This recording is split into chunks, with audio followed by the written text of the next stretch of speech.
فضائل صدقات کا قسط نمبر 4 چل رہے مال خرچ کرنے کی ترغیب۔ اگر آپ کو ہماری ویڈیو پسند آئے تو لائک کرے، شیئر کرے، کمنٹ کرے۔ چند حدیث آپ کے سامنے پیش ہوگی۔ حدیث نمبر 1 ابو ہریرہ رضی اللہ عنہ کی۔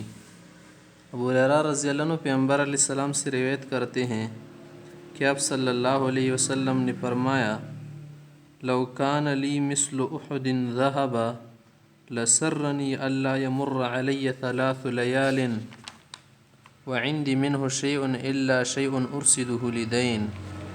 ترجمہ اور مطلب اس حدیث کا یہ ہے کہ اگر میرے پاس احد پہاڑ کے برابر بھی سونا ہو تو مجھے یہ پسند نہیں کہ میرے اوپر 3 دن گزر جائے اس حال میں کہ میرے پاس اس میں سے کچھ بھی بچا ہو بجز اس کی کہ کوئی چیز قرض کی ادائیگی کے لیے اگر رکھ لوں تو الگ بات ہے، یعنی کسی بھی زائد چیز کو میں اپنے گھر میں نہیں روکتا بلکہ خرچ کرتا ہوں۔ ابو ہریرہ رضی اللہ عنہ کی ایک دوسری حدیث سے وہ فرماتے کہ آپ صلی اللہ علیہ وسلم کا ارشاد ہے: ما من یوم یصبح العباد فیہ الا ملکان ینزلان فیقول احدہما اللہم اعط منفقا خلفا ویقول الآخر اللہم اعط ممسکا تلفا۔ مشکوٰۃ شریف کی حدیث ہے کہ روزانہ صبح کے وقت 2 فرشتے آسمان سے اترتے ہیں۔ ان کی ڈیوٹی ہے، ایک یہ دعا کرتا ہے کہ اللہ خرچ کرنے والے کو بدلا دے، اور دوسرا فرشتہ یہ بد دعا کرتا ہے کہ اللہ روکنے والے کا مال برباد کر دے، تلف کر دے۔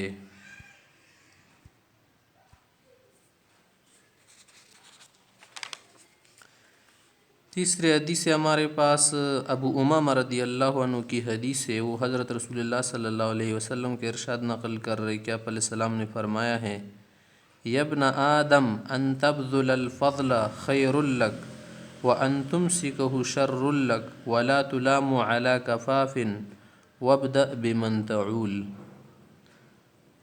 کہ اے آدم کے بیٹے، تو ضرورت سے زائد مال کو خرچ کر، اس کو خرچ کرو، یہ تیرے لیے بہتر ہے، افضل بات ہے، اور اگر تو اس کو روک دے تو یہ تیرے لیے برا ہے، کیونکہ زائد ہے، ضرورت سے زیادہ ہے۔ اور بقدر کفایت روکنے پر کوئی ملامت نہیں۔ اور خرچ کرنے میں جن لوگوں کی ذمہ داری آپ پر ہے تو ان سے ابتدا کر، منع دوسروں پر خرچ کرنے سے بہتر یہ ہے کہ اہل و عیال پر خرچ کیا جائے۔